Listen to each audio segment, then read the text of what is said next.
Yorijonim, hayotimning ma'nosi, bir so'zligim, hammadan eng a'losi, qalbi oppoq, ko'zi qaro oy yuzligim, xira bo'ldi bugun qalbim samonsiz. Stop!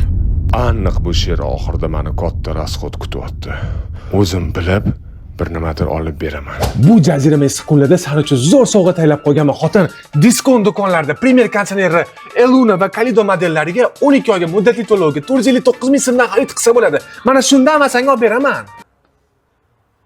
Undan tashqari 1+3 aksiyasi ham bor. Konditsioner bo'lib to'lashga xarid qilinsa, yetkazib berish, kronshtayn o'rnatib berish bepul xizmatlari ham bor. Yana Premier sotkichlardan olib bermoqchiman. 12 oyga muddatli to'lovga bemalol xarid qilsang bo'lar ekan. Oyiga 279 ming so'mdan tushar ekan. Redmi Note 14 telefonlarini ham 12 oyga muddatli to'lovga diskont do'konlaridan xarid qilsang bo'ladi. Oyiga 239 ming so'mdan aylanadi senga. Menga emas, sizga. To'g'ri. Ana xotin, diskontdan senga kerakli bo'lgan maishiy texnikalarni sovg'a qilib olib berdim. Menga qara, Shirin oxirida o'zi nima so'ramoqchi edi? Hech narsa, o'sha kuni go'ji hech kim kelyapti deb aytdingiz, shuni qilib qo'ydim, shuni aytmoqchi bo'ldim. Voy